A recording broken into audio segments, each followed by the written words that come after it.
vamos lá. Campeão na tela. Vamos falar primeiro sobre o Botafogo. O Botafogo não tem desfalques sérios para essa partida. Não desfalque no último time titular. Por quê?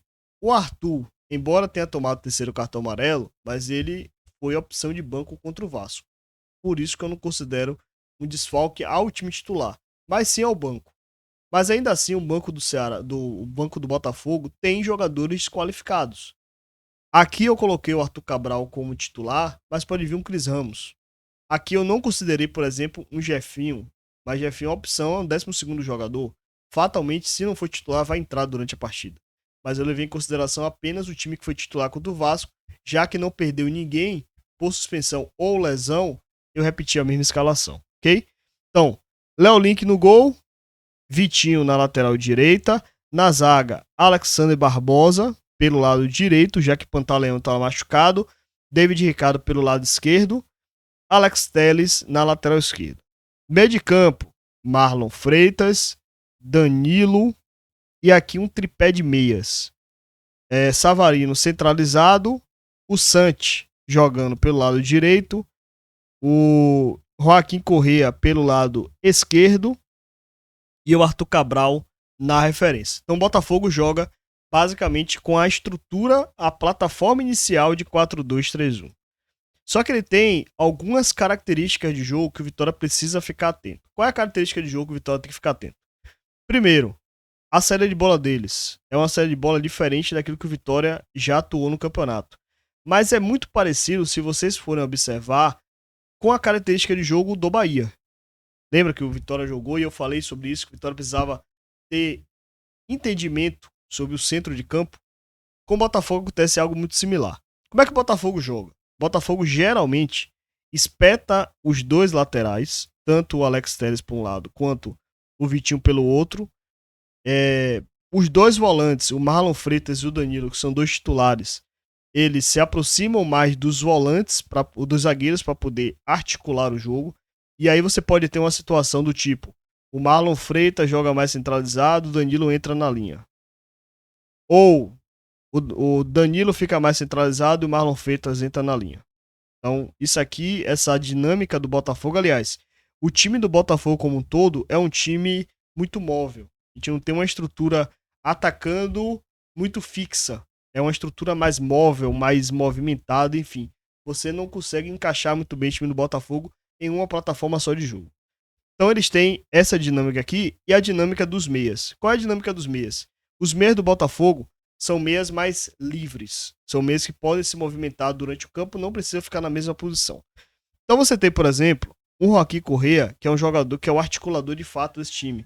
Então a gente vai ver muitas vezes ele baixando para poder vir pegar a bola. Você vai ver ele poucas vezes espetando como atacante, mas de repente ele pode trocar de posição com o Alex Telles, buscar o lado e o Alex Telles vir por dentro. Do outro lado, da mesma forma, o Santi jogando aberto com o Vitinho trazendo mais por dentro. Então o Botafogo tem essas variações de jogo. Dos meias virarem ponta, os meias virarem pontas, os pontas virarem meias, ou os laterais virarem meias. Eles têm essa variação. Só que qual é a principal característica de jogo desse time do Botafogo? Ataque rápido às costas. Lembra qual foi o último time que fez isso contra o Vitória e deu muito certo? O Cruzeiro.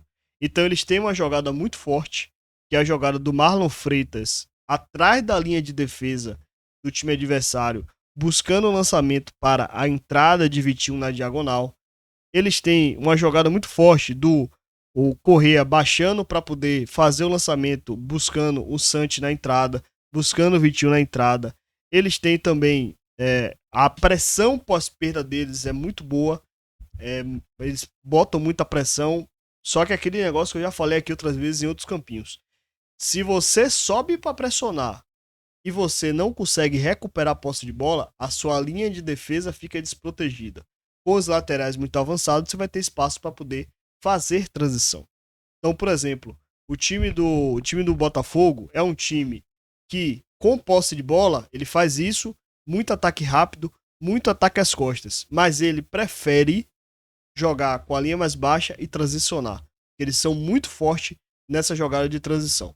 O Savarino, ele é um meia, porém ele é mais um meia atacante. Então a gente vai ver muitas vezes o Savarino, principalmente quando essa bola entrar no corredor, você vai ver ele sendo um segundo atacante ao lado do centroavante.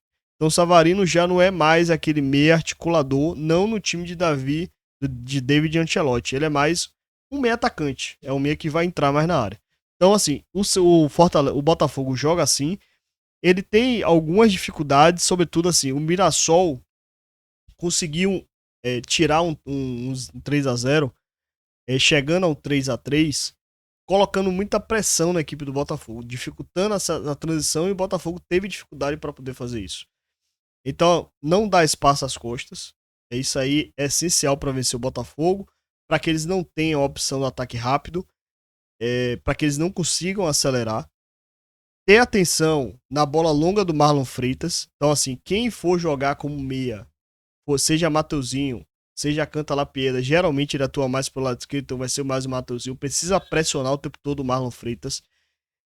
Quem for fazer a marcação pelo lado direito, se for o William Oliveira, tem que ficar atento à movimentação do Joaquim Corrêa na hora que ele for baixar para poder fazer lançamento, porque são duas peças que podem acelerar o jogo. Então o jogo tá complicado, Vitória tá com a linha baixa, Vitória tá ali defendendo, fazendo um bloco médio, subindo para a pressão.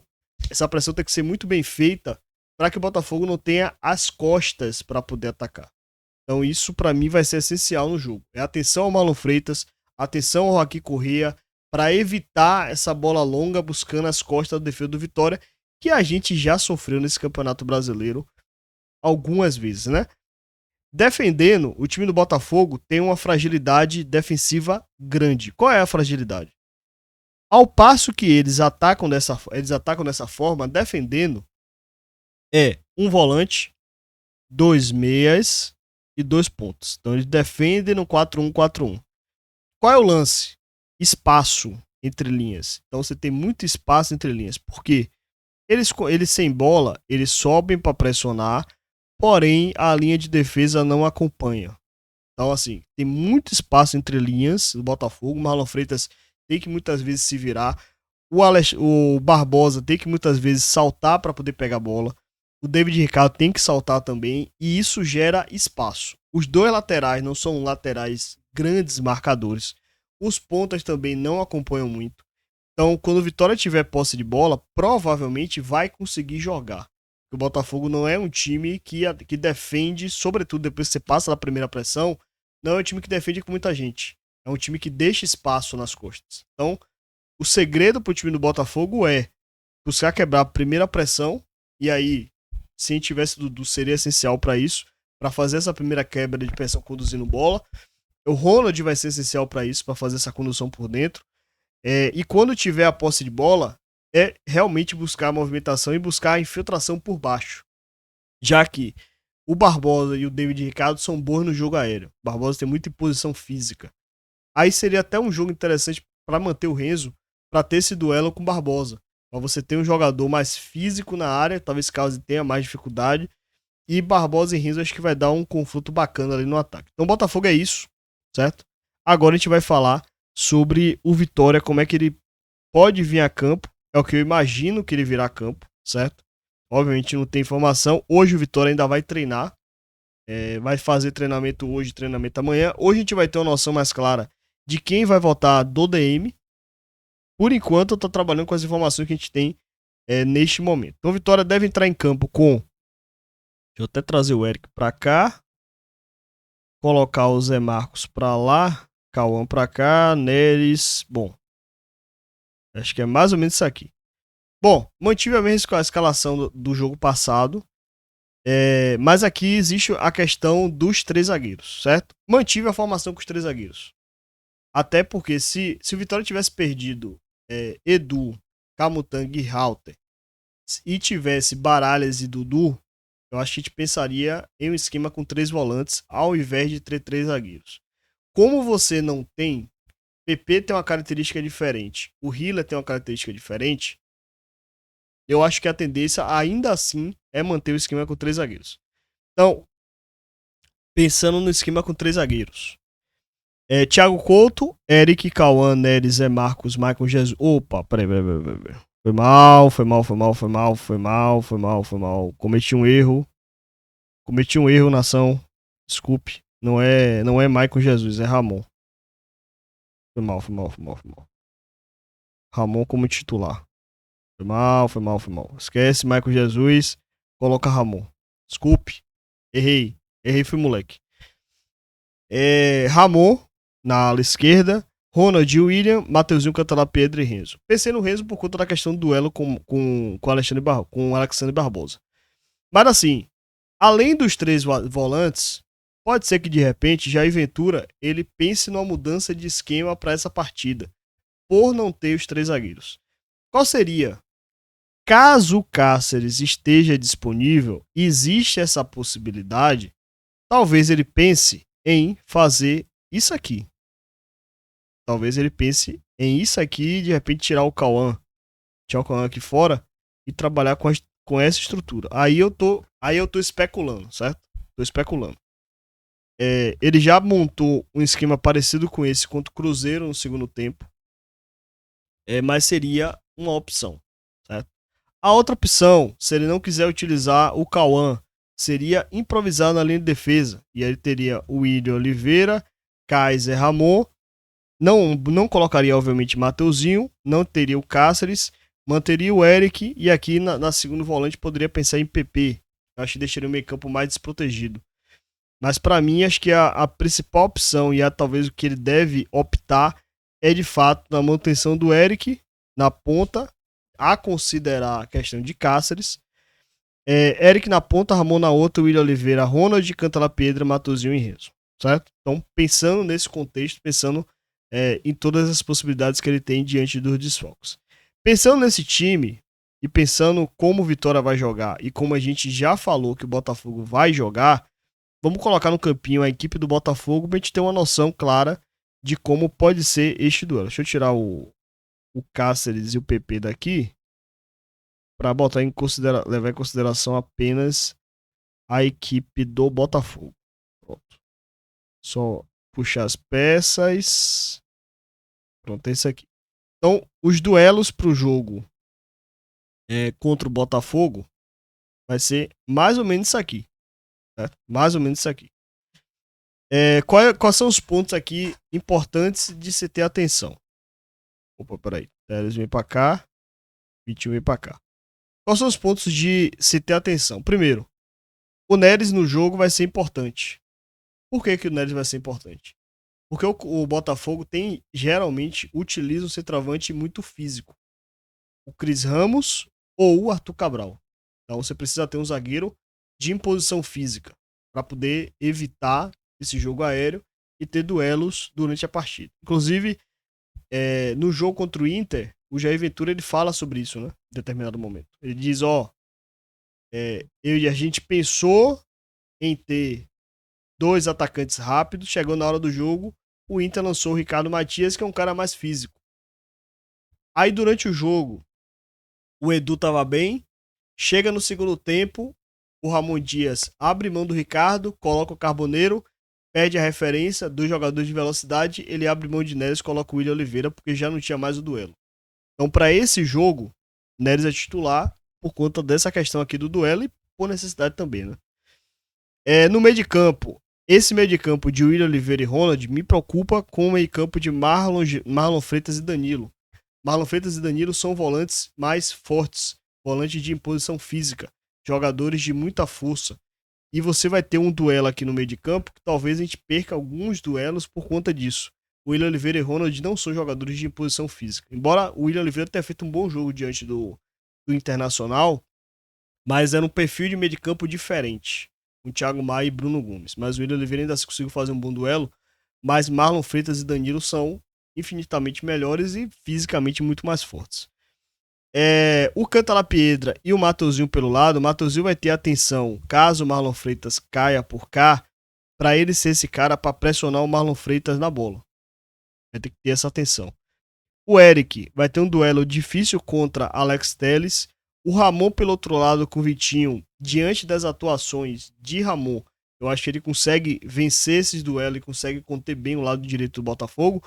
Por dentro, o Zé Marcos vai ter que ter atenção com o Santi Rodrigues. na movimentação de Costa. Esse espaço entre Ramon e Zé Marcos me preocupa. Isso o Vitória já teve dificuldade contra o Vasco, embora seja o Marlon, o Maicon Jesus, mas ainda assim esse espaço entre Zé Marcos e o lateral esquerdo, esse espaço aqui me preocupa muito pro jogo de hoje do Botafogo, por conta da infiltração dos meias. Pelo lado direito, caso seja o Cauã como titular, ele tem que ter atenção porque ele não pode saltar o tempo todo sendo arrastado para poder vir pegar a bola aqui. Aí o Ronald vai ter que fazer algo que ele não tá fazendo muito, né? Que é a questão de marcar mais forte e de marcar mais próximo. E o Savarino, quando for esse atacante, aí sim eu acho que vai ser o duelo de Cauã. Como o Savarino não tá na melhor das fases dele, já esteve em fase melhor, o Cauã vai ter dificuldade, obviamente, pelo nível de enfrentamento. Mas, enfim, acho que vai ser um duelo que, pra mim, eu deixo aí um pouco na dúvida. Mas, pra mim, os pontos são esses. O Vitória tem que estar atento às infiltrações do lado esquerdo. Tem que estar atento na movimentação do Correia e do Marlon Freitas para não tomar a bola nas costas. Ou evitar que isso que aconteça. Mas, assim, dá pra se pensar em pontuar. Não é um time absurdo pra não pontuar. Por que eu digo isso? Porque o Botafogo é um time de veneta. É um time que pode fazer um bom jogo diante do Vasco, mas contra o Vitória fazer um jogo ruim. Você não sabe o que esperar desse time do Botafogo. É um time que tem oscilado muito, embora esteja 4 jogos sem perder, mas é um time que, em termos de apresentação, ele oscila muito de um jogo para o outro. Então, pode ser que numa dessa oscilação, o Vitória esteja num bom dia, o Botafogo não esteja num dia tão legal, o Vitória até consiga vencer. Mas é um jogo pro Vitória buscar um empate. O empate para mim já é bem suficiente para essa partida, diante do nível de enfrentamento de elenco. Diante de nível de elenco. Mas a análise é essa. Precisei trazer a análise do Campinho, acho que ficou bacana. E agora é isso aí. Peço para que você, se você ainda não deixou seu like, deixa seu like aí. E se inscreve no canal, obviamente, né? Tá curtindo aqui a análise? Então se inscreve aí no canal, pô. Se inscreve no canal.